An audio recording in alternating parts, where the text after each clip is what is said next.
আসসালামু আলাইকুম সুপ্রিয় দর্শক, শুরুতেই প্রীতি ও শুভেচ্ছা নিন। আমি Shahidul Islam, BD politics news YouTube চ্যানেলের পক্ষ থেকে। প্রিয় দর্শক, আজকে আমি যে বিষয়টি নিয়ে কথা বলবো, এবার জামায়াত ইসলামীর একজন সংসদ সদস্য সরাসরি সংসদ সদস্যদের জন্য যেই ফ্ল্যাটটি বরাদ্দ করা হয়েছে, সেই ফ্ল্যাটে ওয়াশিং মেশিন ও মাইক্রো ওভেন চেয়ে বক্তব্য রেখেছেন। প্রিয় দর্শক, 5 আগস্টের পরে গণঅভ্যুত্থানের পরে বর্তমান যে সংসদ অধিবেশনটি বসেছে, এই সংসদ অধিবেশনে আমরা বেশিরভাগ সময় যে বিষয়টি লক্ষ্য করি সেটি হচ্ছে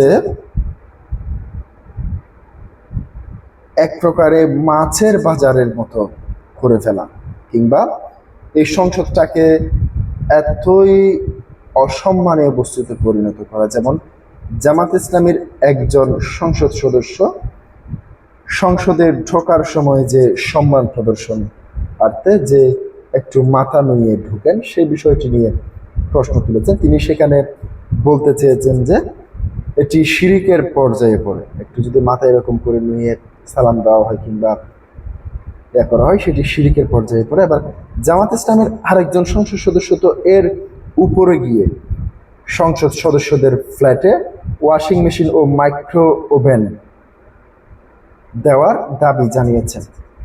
প্রিয় দর্শক, মূলত এই সংসদ সদস্যরা কি তারা দেশ ও জাতির উন্নয়ন কল্পেই সংসদে গেছেন, নাকি তারা শুধু এই সমস্ত সুযোগ সুবিধা নেওয়ার জন্যই সংসদে গেছেন? সেই প্রশ্নটি আসবে। প্রিয় দর্শক, এর আগে কোনো সরকারের সময় এই সমস্ত ব্যক্তিগত সুযোগ সুবিধা চেয়ে বিভিন্ন ধরনের আবেদন করা এর আগে আমরা কিংবা কারো চোখে পড়ে।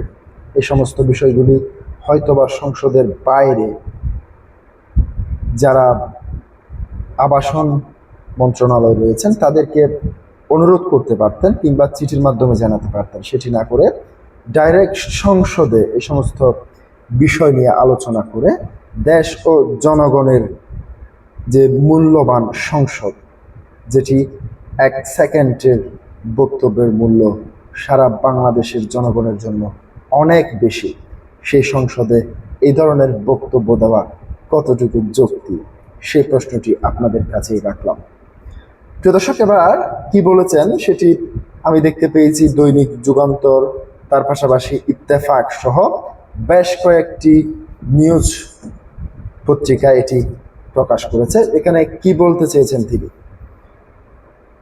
সংসদ সদস্যদের জন্য বরাদ্দ দেওয়া ফ্ল্যাটগুলোর একটি করে ওয়াশিং মেশিন এবং মাইক্রো ওভেন দেওয়ার দাবি জানিয়েছেন বাংলাদেশ জামাত ইসলামীর সংসদ সদস্য মিজানুর রহমান। এক প্রশ্নে তিনি ফ্ল্যাটগুলোর দরজা জানালার পর্দা লাগানোর দাবি জানিয়েছেন। আজ বুধবার জাতীয় সংসদের 2026-27 অর্থ বছরের প্রস্তাবিত বাজেটের উপর আলোচনায় অংশ নিয়ে মিজানুর রহমান এই দাবি করেন। নিজের বক্তব্যের শেষের পর্যায়ে এসে মিজানুর রহমান বলেন, আমরা বাজেটের উপর কথা বলছি। সম্পূরক বাজেটও এই মহান জাতীয় সংসদে পাশ হয়েছে। মাননীয় স্পিকার, মাননীয় সংসদ সদস্যরা অনেকেই টাকা সম্পূরক বাজেটও পাশ করেছেন, কিন্তু এই সংসদ সদস্যদের আবাসিক ফ্ল্যাটগুলোর থাকার জন্য যেটা দেওয়া হয়েছে তার দরজা জানালার পর্দাটি এখন পর্যন্ত ঝোলানো হয়নি। স্পিকারকে উদ্দেশ্য করে মিজানুর রহমান বলেন, আমরা শুনেছিলাম যে আমাদের এই ফ্ল্যাটগুলোর একটি করে ওয়াশিং মেশিন এবং মাইক্রোওভেনও দেওয়া হবে। এই পর্দা, মাইক্রোফোন ও ওয়াশিং মেশিনগুলো আপনার মাধ্যমে পাওয়ার জোর দাবি জানাচ্ছি। এছাড়াও মিজানুর রহমান বলেন, বাজেটটি শুধু বড় নয়, বাজেটের ঘাটতির অঙ্কটিও নিঃসন্দেহে অনেক বড়। এই ঘাটতি পূরণ সরকারকে দেশি ও বিদেশি ঋণের উপর নির্ভর করতে হবে। সরকার যদি বিদেশি আন্তর্জাতিক দাতা সংস্থাগুলোর কাছ থেকে ঋণ নিতে পারে এটা কিছুটা ভালো, কিন্তু বর্তমান পরিস্থিতিতে এই বিদেশি ঋণ পাওয়ার নিশ্চয়তা অনেক ক্ষেত্রেই কমে গেছে। দেশের ব্যাংকগুলো থেকে ঋণ নেওয়া হলে এমনিতেই ব্যাংকগুলোর ঋণ খেলাপি বৃদ্ধি পেয়েছে, ব্যাংক খাত দেউলিয়া হয়ে যেতে পারে। প্রিয় দর্শক, আজকে এ পর্যন্তই। আসসালামু আলাইকুম ওয়া রাহমাতুল্লাহ।